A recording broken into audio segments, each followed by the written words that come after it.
Picture this. You are trapped in a freezing Italian hunting park, watching a filthy mercenary plant his heavy boot directly onto the chest of a fallen French duke. The nobleman is encased in 60 pounds of gold-inlaid steel. For centuries, strict chivalric law dictated that a man of his status must be taken alive for a massive ransom. But this mercenary does not reach for binding ropes or demand chests of gold. Instead, he shoves a crude, smoking iron tube directly into the duke's helmet visor and pulls the trigger. The gunshot shatters the nobleman's skull and instantly annihilates 300 years of aristocratic supremacy. Mainstream history books often treat the Battle of Pavia 1525 as a grand, elegant clash of empires, but first-hand diaries recovered from the mud tell a much darker story of a brutal industrial execution. How did a cheap metal pipe and a handful of black powder manage to butcher the most elite, heavily armoured military force the world had ever seen?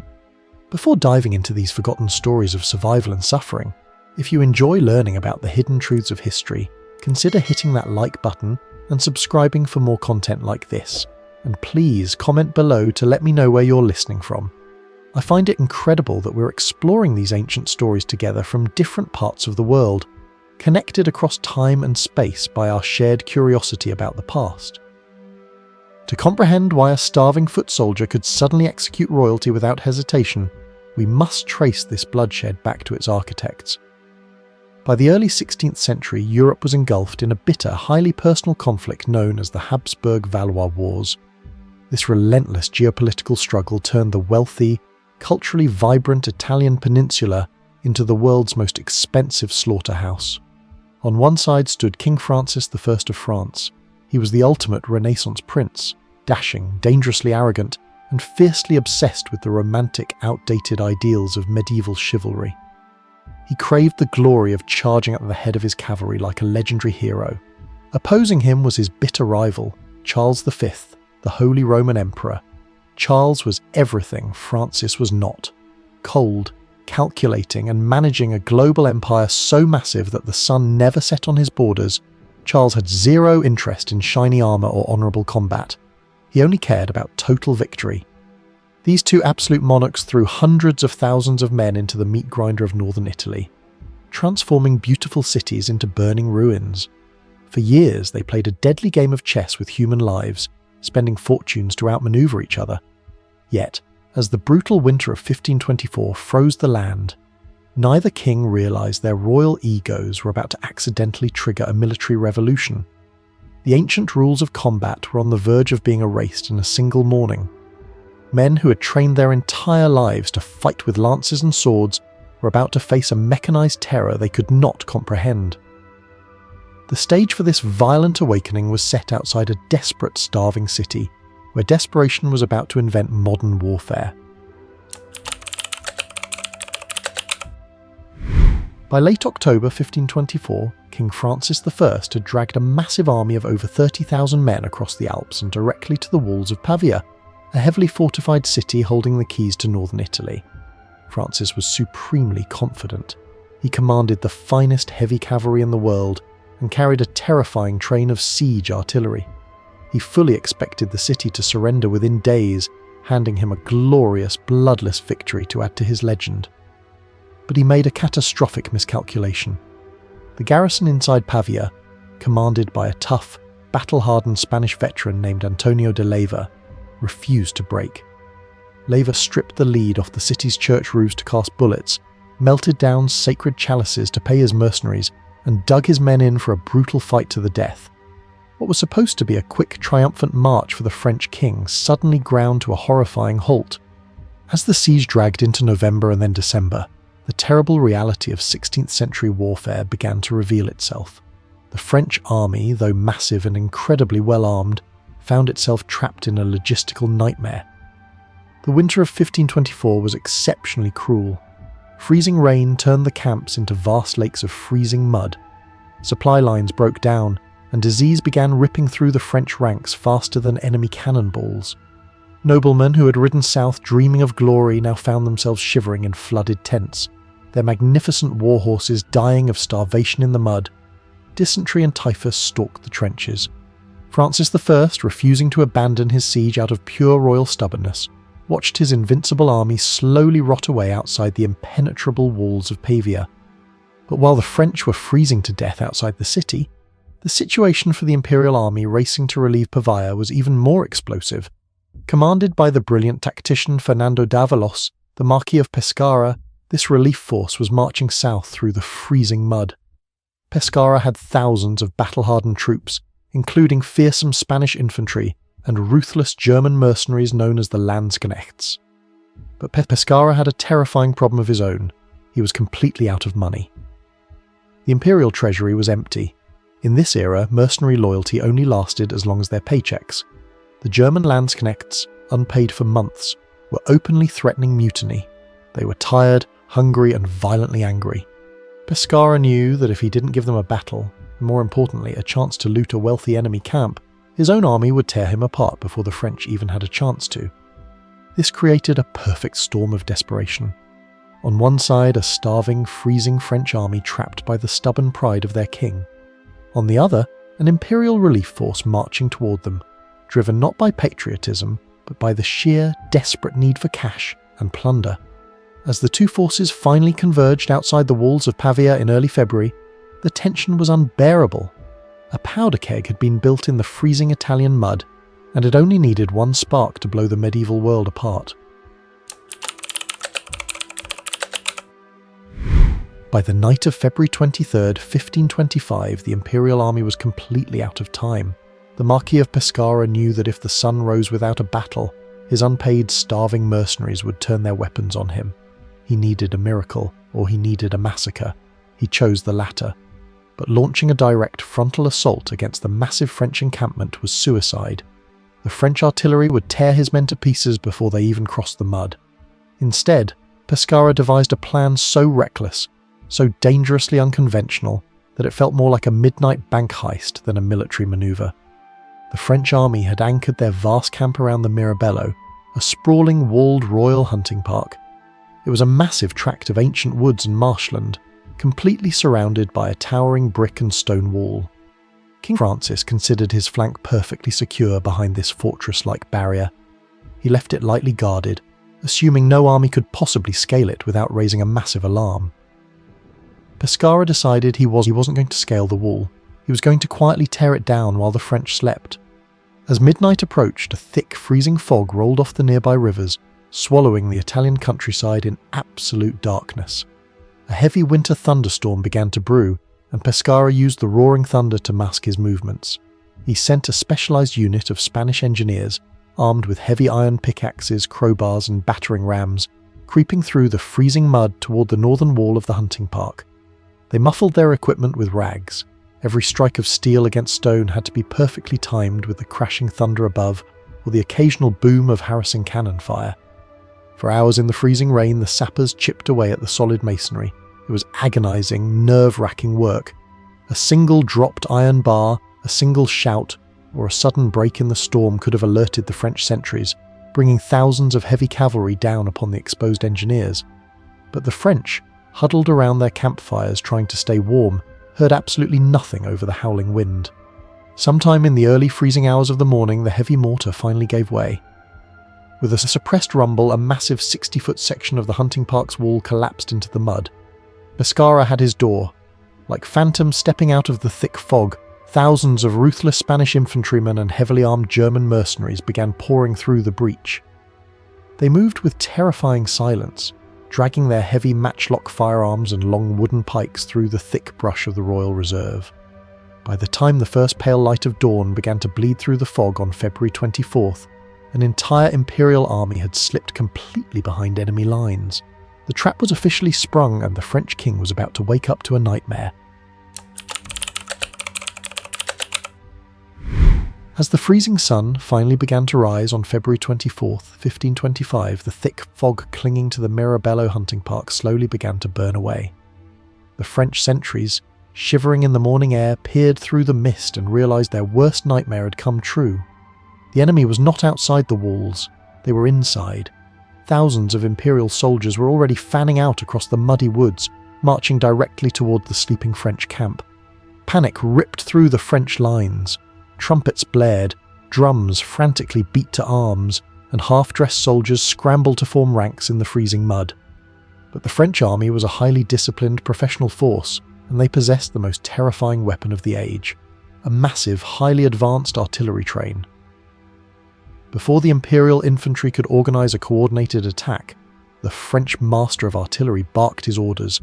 Dozens of heavy bronze cannons, already positioned and loaded, unleashed a synchronised, deafening volley. The ground shook violently. Solid iron cannonballs tore through the early morning mist at terrifying speeds, ripping massive, bloody lanes straight through the tightly packed formations of Spanish and German mercenaries. For a brief, agonising moment, the brilliant night infiltration of the Imperial army looked like it was going to end in an absolute massacre. Pescara's men, trapped inside the walls of the hunting park with nowhere to run, were being butchered from afar. The French artillery was systematically dismantling the Imperial army without a single French soldier having to draw a sword. Victory, it seemed, was entirely in the hands of the gunners. But King Francis I was not watching this artillery barrage with satisfaction. He was watching it with mounting frustration. Sitting atop his magnificent armoured warhorse, surrounded by the gendarmerie, the absolute elite heavy cavalry of France, the king felt cheated. He had not marched his army across the Alps, endured months of freezing rain, and risked his life just to watch his gunners win the battle from a distance. Francis was a man completely intoxicated by the romantic, outdated myths of medieval chivalry. He wanted personal glory. He wanted to shatter the enemy lines himself, leading a thunderous cavalry charge that history books would remember for 1,000 years. Unable to control his ego, King Francis made a catastrophic, impulsive decision. He drew his sword, spurred his massive warhorse forward, and ordered his heavy cavalry to attack. Thousands of the wealthiest, most heavily armoured knights in Europe roared in unison, dropping their heavy wooden lances and surging forward into a terrifying gallop. It was a sight of unmatched, terrifying beauty. But in his blinding thirst for glory, Francis had committed a fatal tactical blunder. To reach the Imperial infantry, the French king led his massive cavalry formation directly across the line of sight of his own cannons. The French artillery commanders watched in absolute horror as their own king rode right into their firing lines. Desperate officers screamed at the gun crews to cease fire instantly, terrified of blowing their monarch to pieces. Suddenly, the roaring French cannons fell completely silent. The deadly bombardment stopped. By charging forward to claim the glory, King Francis I had just inadvertently shielded the Imperial army from destruction and rode his magnificent knights straight into a muddy trap. The French gendarmerie was not just a cavalry unit, it was a devastating force of nature. Picture thousands of the wealthiest men in Europe, mounted on massive war horses bred purely for muscular power. Both rider and beast were heavily armoured in glittering steel plates. When King Francis I gave the order to charge, the sheer kinetic energy of this formation was enough to shatter any infantry line on earth. As they surged forward through the morning mist, the ground practically tore itself apart under the weight of pounding hooves. They lowered their heavy wooden lances, screamed their battle cries, and prepared to wash away the Imperial army in a tidal wave of steel and blood. For the first few agonising moments, the charge was spectacularly successful. The French heavy cavalry slammed directly into the forward units of the Imperial cavalry. The impact was deafening. Men and horses were thrown violently into the air as the French knights effortlessly crushed the Imperial riders beneath them. King Francis, fighting fiercely at the absolute front of the formation, must have felt an overwhelming surge of triumph. In his mind, he was living out the ultimate medieval fantasy. He was the warrior king, leading his noble knights to a glorious, honourable victory.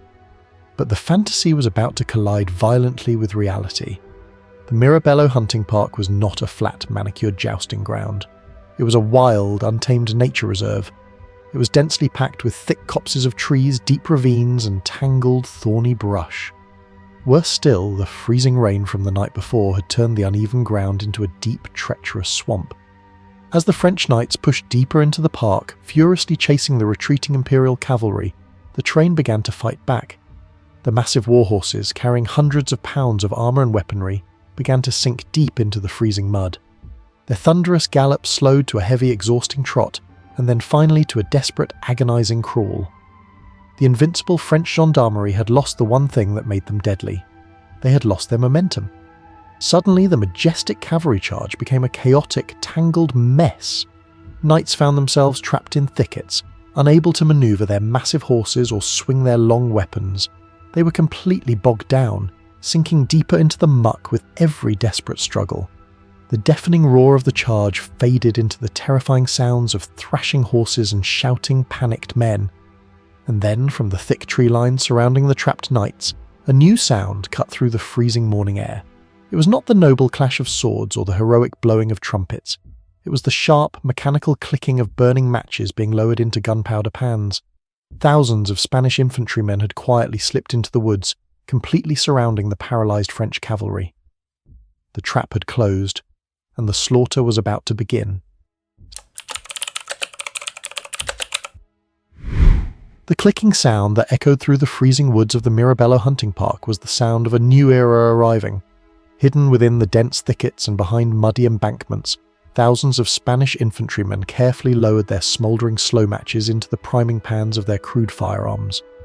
These were arquebuses, heavy and cumbersome weapons, but in the hands of these disciplined veterans, they were about to become the ultimate equalizer. For anyone studying matchlock arquebus history, this exact morning in 1525 marks the brutal turning point where human warfare fundamentally and permanently changed. When the Spanish commanders finally shouted the order to fire, the woods erupted in a blinding flash of yellow flame and thick, choking white sulphur smoke. Thousands of heavy lead balls tore through the morning air, travelling at speeds no medieval blacksmith had ever anticipated. For centuries, the magnificent plate armour worn by the French knights was the pinnacle of military technology. It was expertly angled to deflect arrows and carefully tempered to stop the crushing blow of a heavy sword or a mace. It made the men wearing it feel like immortal gods on the battlefield. But against a 1-ounce ball of cheap lead moving at over 1,000 feet per second, that expensive, beautiful steel was utterly useless. The volley hit the trapped French cavalry with devastating kinetic force. The lead bullets punched cleanly through the gilded chest plates and steel visors of the absolute wealthiest men in Europe, shredding flesh and bone with horrifying ease. Knights who had paid fortunes for their custom armour were knocked backward off their massive war horses, killed instantly before they even hit the ground. But the bullets did not just hit the men, they tore into the unarmoured bellies and legs of the massive French war horses. The result was absolute, deafening chaos. Terrified, screaming horses bucked violently, throwing their armoured riders deep into the freezing muck. Once a knight wearing 60 pounds of steel was thrown into the deep, sticky mud of the hunting park, his war was over. They floundered like overturned turtles, desperate to stand, suffocating in the filth, while struggling under the weight of their own protection. The very armour that was supposed to keep them alive had transformed into a heavy, suffocating steel coffin. The Spanish arquebusiers did not charge out to meet the fallen knights in honourable hand-to-hand combat. They simply stood behind the safety of the trees, calmly reloaded their weapons, and fired again and again. It was not a battle anymore. It was an industrial harvest.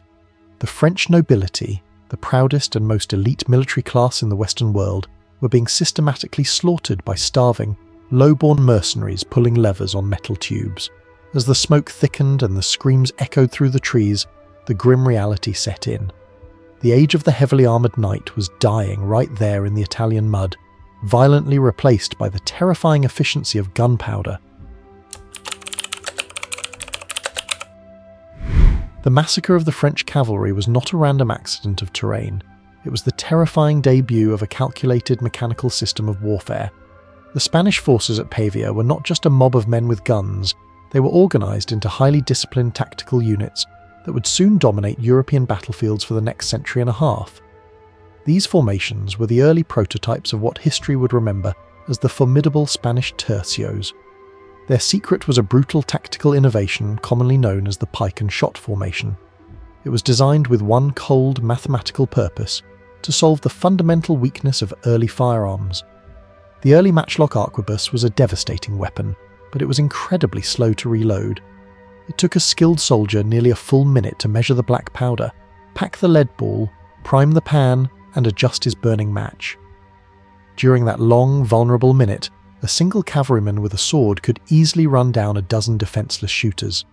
To solve this, the Spanish commanders paired their musketeers with tightly packed blocks of men wielding 18-foot-long wooden pikes tipped with steel spikes. Here in the freezing, bloody mud of the Mirabello Park, this system functioned flawlessly. As the surviving French knights desperately tried to regroup and charge the gunners, they slammed into a massive, impenetrable wall of wooden shafts and razor-sharp steel. The massive war horses, terrified of the gleaming spikes, refused to charge. The French heavy cavalry, the absolute lords of the battlefield, were pinned in place. They could not move forward, and the deep mud prevented them from easily retreating. This created the perfect kill zone. The Spanish pikemen held the French knights completely immobile, acting as a human fortress. From behind the safety of this bristling wooden wall, the arquebusiers operated like a gruesome assembly line. They stepped out from the protective ranks of the pikes, fired their weapons at point-blank range into the trapped mass of men and horses, and then calmly stepped back behind the pikes to reload. Another row of shooters would immediately step forward, fire, and retreat. It was a continuous rhythmic cycle of lead and fire. The French knights were trapped in an industrial meat grinder. No amount of personal bravery, royal blood, or expensive armour could save them. They swung their heavy swords at the wooden pikes in absolute frustration, but the spears were simply too long. They were being shot to pieces by men they could not even reach. The rigid, romantic codes of medieval combat were completely irrelevant here. Honour meant absolutely nothing to a lead bullet travelling at the speed of sound. In less than an hour, the flower of French nobility, the most celebrated warriors of their generation, were systematically exterminated by a coordinated machine of flesh, wood, and gunpowder. The industrial meat grinder of the Spanish formation did not discriminate between a common cavalryman and a prince of the blood. As the French army completely disintegrated into isolated pockets of slaughter, all the remaining violence began to violently converge on a single glittering target: King Francis I. Surrounded by a rapidly shrinking circle of his most devoted nobles, the King of France was now fighting for his absolute survival in the freezing muck. This was not a royal tournament. There were no heralds standing by to call a polite truce, and no pavilions for the defeated to rest in. The terrifying, cold reality of this new warfare was that a lead bullet simply could not recognise a crown. One by one, the absolute greatest names of the French aristocracy fell into the mud, throwing their bodies into the line of fire to buy their sovereign just a few more seconds of life. Louis de la Trémoille, a legendary general who had fought bravely across Italy for decades, was shot straight through the heart. His magnificent custom-forged armour proved completely useless against a Spanish musket ball. Jacques de la Palisse, another veteran commander and a hero to the French people, was dragged from his struggling horse and brutally executed on the ground. Richard de la Pole, the exiled claimant to the English throne who was fighting fiercely for the French, was butchered alongside his men. The ground immediately surrounding the king was literally piled high with the bleeding armoured bodies of Europe's most famous and powerful lords. Francis himself was fighting with the frantic, terrifying desperation of a cornered animal. His beautiful, massive warhorse had already been shot out from under him, sending the monarch crashing into the swampy earth. Forced to fight on foot, exhausted and weighed down by his incredibly heavy Milanese armour, the king swung his massive sword in a desperate circle. His magnificent gilded armour, once a blinding symbol of royal majesty, was now heavily smeared with the blood of his closest friends and the freezing mud of the hunting park. He was bleeding from multiple superficial wounds. His breathing was heavy, ragged, and desperate. Every swing of his heavy sword was slower and weaker than the last. He was entirely surrounded by a sea of hostile faces. Spanish infantrymen and German landsknechts closed in, looking at his golden armour and seeing only a walking, staggering fortune. In the medieval mind, a king was practically a divine figure, untouchable, supreme, and completely removed from the gruesome reality of death. But as Francis stood gasping for air over the bodies of his closest companions, staring into the smoking black barrels of dozens of matchlock arquebuses aimed directly at his chest, that ancient illusion was shattered forever. The imperial infantrymen tightened the noose, their steel pikes levelled directly at his throat. The most powerful, arrogant monarch in all of Christendom was completely helpless, reduced to an exhausted, bleeding man waiting for a fatal gunshot. The grand chivalric dream had collapsed into a suffocating nightmare, and his ultimate humiliation was only just beginning. The final ring of defence completely shattered.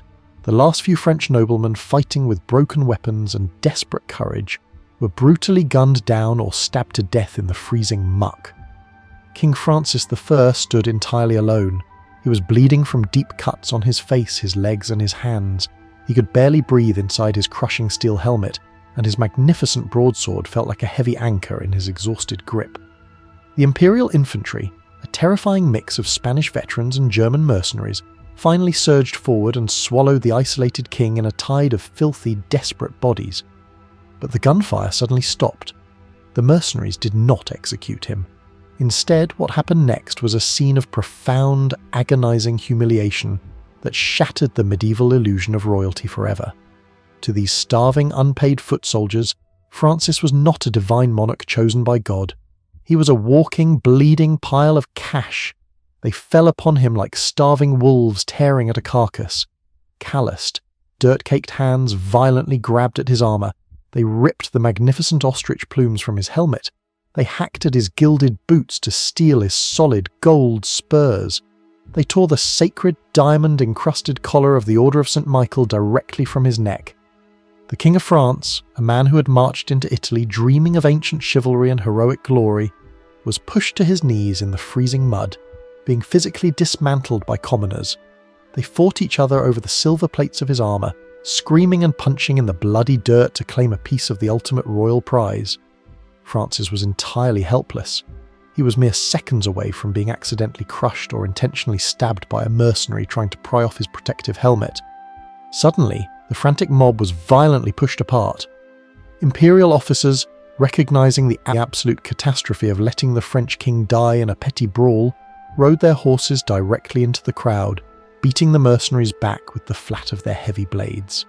Charles de Lannoy, the imperial viceroy of Naples and a high-ranking nobleman, dismounted and stepped through the blood-stained mud toward the battered monarch. Kneeling before the ruined king to offer a tiny shred of remaining dignity, Lannoy respectfully demanded his surrender. Francis, bruised, exhausted, and stripped of almost all his royal finery, slowly reached down and unbuckled his sword. He handed the bloody weapon to his bitter enemy. With that single, devastating motion, the impossible had happened. King Francis I was captured. The news of this catastrophic morning would soon spread across the continent like a seismic shockwave. In just a few brutal hours, a starving army relying on cheap firearms had utterly destroyed an army of elite, heavily armoured soldiers, annihilating the most magnificent cavalry force in the world. The medieval era had not just faded away quietly, it had been violently executed in an Italian hunting park, leaving behind a terrified continent forced to wake up to a new mechanized reality. The sun finally set over the hunting park of Mirabello on a scene of unimaginable devastation. In a matter of just a few hours, over 8,000 French soldiers had been slaughtered, including the absolute cream of the French nobility. King Francis I, battered, exhausted, and held prisoner in a heavily guarded tent, was eventually allowed to send a message back to his mother in Paris. He dictated a letter that would echo through history. Summarizing the absolute catastrophe of the morning, he wrote, "Of all things, nothing remains to me but honour and life, which is safe." But Francis was mourning much more than just the loss of his army or his personal freedom. Whether he fully realised it or not, the French king had just attended a bloody funeral for an entire era. The horrifying slaughter in the Italian mud marked the definitive end of medieval warfare. For over 500 years, the armoured knight on horseback was the undisputed ultimate weapon of mass destruction. These men belonged to an exclusive social class, born into immense wealth, trained from childhood, and encased in custom-forged steel that cost more than a small town.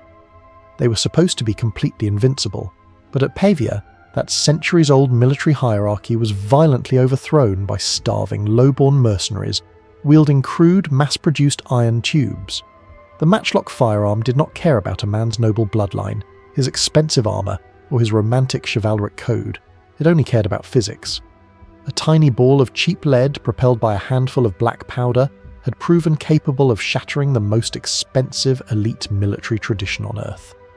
This brutal lesson from 1525 still resonates deeply in our modern world. History is constantly filled with moments where an arrogant, established power is suddenly brought to its knees by a cheap, disruptive new technology. Today, we watch in awe as multi-million-dollar tanks and incredibly advanced warships are completely paralyzed by inexpensive, commercially available drones. The weapons change, but the fundamental shock remains exactly the same. The rules of war are never permanent. They're always waiting to be violently rewritten by whoever holds the next great equalizer. Thank you so much for joining me on this journey through one of the most violent and transformative mornings in human history. If you found this dive into the dark realities of the past fascinating, please make sure to hit that like button and subscribe to the channel so you never miss an episode. I would love to hear your thoughts in the comments below. What other historical battles do you think completely changed the way the world fights? Let me know, and until next time, keep questioning the history you've been taught.